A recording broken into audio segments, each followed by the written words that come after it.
dia, pessoal! Hoje estou aqui com vocês para a gente fazer o módulo da pós de nutrição em hepatopatias. Vou começar dando uma introdução às hepatopatias, mas antes disso quero me apresentar. Eu sou Marina Demas, sou nutricionista formada pela UFAL, mestra em Ciências Médicas pela Faculdade de Medicina, também da UFAL. Sou especializada em nefrologia e em terapia nutricional parenteral e enteral. Sou supervisora do Serviço de Nutrição do Hospital Metropolitano de Alagoas, nutricionista efetiva do Hospital Geral do Estado, professora de pós-graduações e de cursos preparatórios para concurso. Para a gente entender como a gente vai abordar as hepatopatias, a gente precisa entender o que são as hepatopatias, né? Então vamos lá. A gente está falando de uma alteração funcional ou anatômica no fígado que vai ser secundária a alguma condição danosa que pode ser aguda ou crônica, tá? As hepatopatias crônicas, e aí a gente vai ter a cirrose, a doença hepática não alcoólica, a gente vai ter as hepatites virais, colestáticas, tá? Que elas representam uma das principais causas de morbidade e mortalidade no mundo, né? Essa morbimortalidade bem aumentada. É um aumento progressivo da doença hepática gordurosa não alcoólica. Ela vem sendo preocupante, ela é muito associada a diabetes mellitus tipo 2 e síndrome metabólica. A gente tem diversos prejuízos quando a gente pensa a nível de saúde pública, tá? Com altos custos ao sistema de saúde devido a internações frequentes, complicações e cursando, inclusive, para a necessidade de transplante. A gente precisa entender como é a anatomia desse órgão para a gente entender, né, a anatomia, a fisiologia, para saber o que não está funcionando e onde a gente precisa intervir. Então, pensando na anatomia hepática, o fígado é um órgão nobre, com diversas funções no nosso organismo. Ele é a principal usina metabólica do nosso organismo, tá? Destaquei aqui pra gente essa tríade portal para a gente entender alguns acometimentos que a gente vai ver na fisiopatologia da doença hepática. Então, a gente precisa ver, né? A gente tem aqui uma imagem da face anterior do fígado, tá? E a gente tem uma imagem ali de um corte anterior, e aí a gente vê essa tríade portal, que tem o ducto colédoco, né, que vai adivinhar ali da vesícula biliar, a veia porta e a artéria hepática, tá certo? Entendendo essa localização, a gente vai entender algumas disrupturas no processo sistêmico da fisiologia hepática. Vamos relembrar o papel do fígado, né? Como eu falei recentemente, é o centro do metabolismo energético, é responsável por regular a degradação e síntese proteica, é essencial para a absorção e metabolismo dos lipídios, armazenamento de vitaminas e minerais e é o principal órgão de desintoxicação do nosso organismo. As hepatopatias, elas podem ser classificadas em diferentes formas e algumas vezes essas classificações elas são sobrepostas, são classificações juntas, né? Então, ela vai ser classificada por tempo e evolução da doença, podendo ser aguda ou crônica. As hepatopatias agudas, elas vão estar ali, né? Uma hepatite, por exemplo, em menos de 6 meses, ela é considerada aguda. Passou de 6 meses, eu vou para a hepatite crônica. Alteração estrutural, então uma esteatose, uma esteatohepatite, uma fibrose ali que vai cursar, né, para cirrose, carcinoma hepatocelular, são classificações estruturais, ou por etiologia. Então a gente vai ter, né, a gordurosa não alcoólica, que é atualmente muito prevalente, a gente vai ter doença de Wilson, a gente vai ter a doença por etiologia alcoólica, né, as doenças por etiologias virais, autoimunes, tóxicas, medicamentosas. Por exemplo, quando a gente pensa, né, em hepatite fulminante, ela tem muita relação com a toxicidade. Aí a gente pode ter também as hepatopatias obstrutivas ou colestáticas.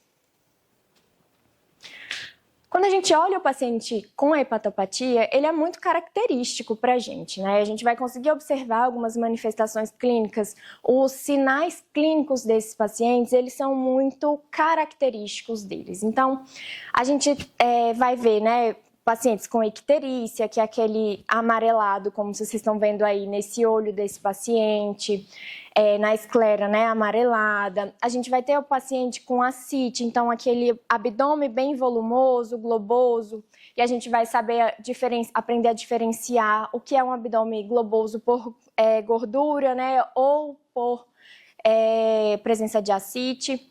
É um paciente que frequentemente ele vai cursar com edema, e aí principalmente em membros inferiores. Um paciente que vai apresentar essas telangiectasias, esse eritema palmar. É um paciente que frequentemente, né, você vai conseguir palpar e vai ver a hepatosplenomegalia. Quando a gente vai investigar os sintomas desse paciente, a gente vai ver, é um paciente que frequentemente ele vai ter fadiga, anorexia, náuseas, um paciente que comumente cursa com perda ponderal não intencional, tá? Ele tem alterações no apetite e no paladar que são muito significativas, por vezes uma sensação a gente chama popularmente de empachamento, né? A sensação de saciedade precoce é muito comum nesse paciente, porque o líquido acítico, ele vai pressionando, né? Vai ocupando o espaço da cavidade abdominal e vai pressionando o nosso estômago. Então, vai reduzindo a sua capacidade gástrica e vai dando essa sensação de saciedade precoce. Por que isso acontece, né? Quando a gente pensa ali na hipertensão portal, esse paciente ele começa a apresentar varizes de esôfago, é uma tentativa do organismo de compensar essa circulação, então acaba deixando aqueles vasos diferenciados, né? Eles vão ficando mais finos, digamos assim, bem propensos à hemorragia digestiva, esse paciente com varizes esofágicas, a depender da sua graduação. Também secundária essa hipertensão portal, a ascite, a esplenomegalia, a circulação colateral. Então, quando a gente olhar para esse paciente no exame físico, a gente vai ver que é muito comum que ele tenha a circulação mais evidenciada de um lado, né, do seu organismo, tá? Pela insuficiência hepática, vem o desenvolvimento da icterícia, que a gente falou, né, dessa pigmentação mais amarelada, alterações na produção de albumina, da coagulopatia desse paciente que ele desenvolve. Esses pacientes, eles comumente, os homens, apresentam ginecomastia, então um aumento das mamas, né, que não seria normal no homem, a telangiectasia e o eritema palmar. Eles também vêm secundários a essa insuficiência hepática. Não tem como a gente falar em hepatopatia e não falar do impacto dessas doenças no estado nutricional do paciente, tá?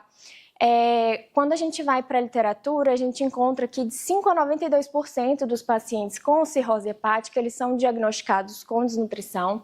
A gente ainda observa muito subdiagnóstico de desnutrição nesse paciente, e essa oscilação, essa variação tão grande entre o percentual de diagnóstico, ele se dá pelos diferentes métodos de avaliação nutricional do paciente hepatopata. A sarcopenia, que hoje vem sendo extremamente estudada e a gente já sabe que ela está relacionada a piores desfechos quando presente nesse paciente. Ela é um marcador prognóstico independente, então eu tenho dificuldade em cicatrização, eu tenho dificuldade se esse paciente for para um transplante hepático e ele for um paciente sarcopênico, o prognóstico dele é diferenciado, já, né, ele tem uma menor sobrevida, a recuperação dele é mais complexa, a gente precisa ter esse cuidado, tá? É um paciente, como a gente vinha falando, que frequentemente ele cursa com fadiga, fraqueza, é um paciente que tem um maior risco de quedas. Quando a gente para pensar, eu costumo fazer uma analogia com as mulheres grávidas, né? Que tá ali aquele barrigão, muda o centro da gravidade dessa pessoa. Então, ela tem dificuldade no equilíbrio, porque perde o seu centro de equilíbrio, né? Ele altera. É uma pessoa que, pela própria fragilidade mesmo, pela fraqueza nas pernas, digamos assim, ele tem esse risco maior de queda, essa dificuldade, né, para levantada sozinho, para caminhar, para subir uma escada, tá? É um paciente que ele vai ter mais dificuldade até em questões respiratórias. Tudo isso vai ser impactado no estado nutricional desse paciente, tá? Quando a gente pensa em carências de micronutrientes, a gente vai ter alguns principais, então a tiamina, o folato, o zinco, vitamina D, selênio, são micronutrientes que a gente vai ficar mais atentos nesse grupo de pacientes. Pensando nas repercussões socioeconômicas, a gente tem que levar em consideração que esse paciente, por toda essa sintomatologia que a gente vem conversando, ele acaba tendo uma redução da sua capacidade laboral. Isso, por si só, já tem um impacto significativo na vida do indivíduo e de seus familiares. É um paciente que, quando está ainda ali nas suas atividades laborais, ele acaba tendo que faltar, ele acaba se atrasando, ele acaba tendo dificuldades, por vezes passando mal no trabalho. Então, ele acaba tendo faltas, sobrecarregando a equipe. E aumenta, isso faz aumentar os custos para aquela empresa e também para os sistemas previdenciários. Quando a cirrose está em fases mais avançadas, a gente vê a questão das aposentadorias precoces, a dependência de cuidadores. Por vezes, esse paciente não consegue mais desenvolver as suas atividades. Quando a gente pensa em pacientes que têm uma condição socioeconômica menor, que geralmente fazem trabalhos braçais, que dependem da força física, eles já têm essa limitação muito grande e grande parte deles que são autônomos e acabam desassistidos financeiramente. Falando ainda da população de baixa renda, a gente tem uma outra dificuldade com essa população, que é a dificuldade para o acesso ao diagnóstico. Então, eles não têm grandes condições para ter acesso ao serviço de saúde com mais frequência. Muitos, em relação aos homens, os homens tendem a negligenciar, né, esse acompanhamento precoce, eles vão buscar ajuda quando já estão com sintomas, e quando vem o sintoma da hepatopatia é porque já está bem avançada. Normalmente ela vem de forma silenciosa. Quando a gente pensa na progressão dessa doença, né, numa doença que se torna crônica, a gente vai pensar em toda a reorganização familiar, então a questão do tempo, a questão de quem vai acompanhar esse paciente nas consultas, nos procedimentos. Tem pacientes que precisam fazer paracentese de alívio, a gente vai falar um pouco sobre isso mais em outros módulos, e aí precisa estar sempre no serviço, precisa desse acompanhamento, certo? A sobrecarga dos cuidadores, ela exige muito, né? Hoje a gente tem estudos já que falam de como os cuidadores também adoecem. Então, a gente tem uma sobrecarga física e mental também do cuidador. Isso também impacta diretamente em custos para a sociedade e na qualidade de vida, né, do paciente, do seu entorno. Além, claro, que a gente precisa levar em consideração de todos os custos envolvidos com transporte, com alimentação específica, exames, internações, medicações que esse paciente precisa usar. Nem sempre ele consegue isso tudo de forma gratuita. Então, pensem, o paciente ele deixa de trabalhar porque ele não consegue, ele tem as limitações, né, a depender do estágio dessa doença. Então, ele deixa de receber e ele começa a ter um gasto muito maior. A conta não fecha. Qualidade de vida, né? Para falar da qualidade de vida desse paciente, eu até usei um estudo que foi realizado pelo nosso grupo de pesquisa aqui na Faculdade de Medicina da UFAL. A Ariana fez um mestrado com a gente e estudou especificamente a qualidade de vida do paciente hepatopata. O que a gente encontra tem muito respaldo na literatura, a gente já tem estudos sobre isso, falando, né, como o comprometimento da qualidade de vida desse paciente e dos seus familiares. O que acontece? A gente tem os sintomas que comprometem o dia a dia desse paciente, então volto lá, né? Na fadiga intensa, na dor abdominal que esse paciente sente, distensão, desconforto. Tem pacientes que não conseguem simplesmente dormir deitados, porque a pressão da ascite não deixa que eles respirem confortavelmente. Então, precisam ficar sentados para dormir, para reduzir um pouco essa pressão. Fora outras atividades que vão sendo comprometidas, né? Esse paciente, frequentemente, ele tem prurido, que é a coceira, ele tem cãibras, ele tem um mal-estar de uma forma geral. Alterações cognitivas, então, tem pacientes que, embora eles não tenham uma encefalopatia grave, né? Chamada de encefalopatia mínima, ele já fica com confusões mentais, com alteração em memória.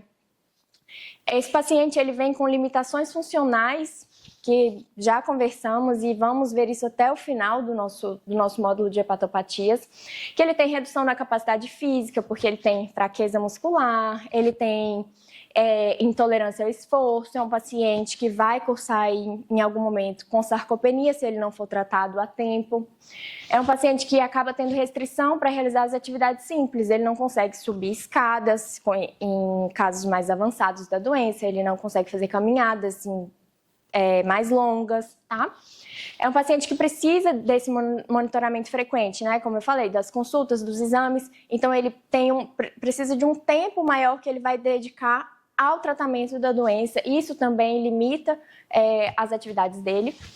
O impacto emocional e psicológico, não tem como a gente deixar de falar, né, da ansiedade, do medo de progressão da doença.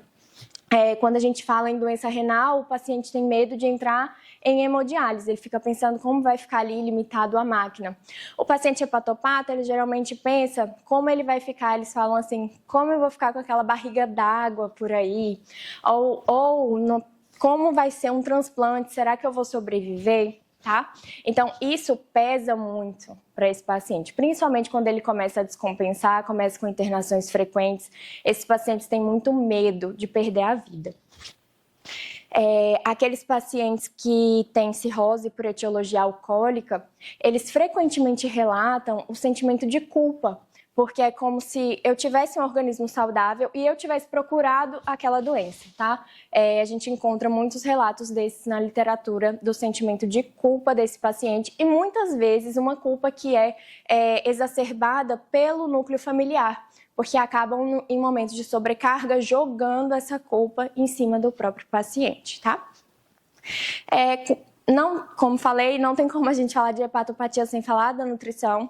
E aí a alimentação e a relação com o corpo, elas são muito interligadas e nesse paciente não vai ser diferente.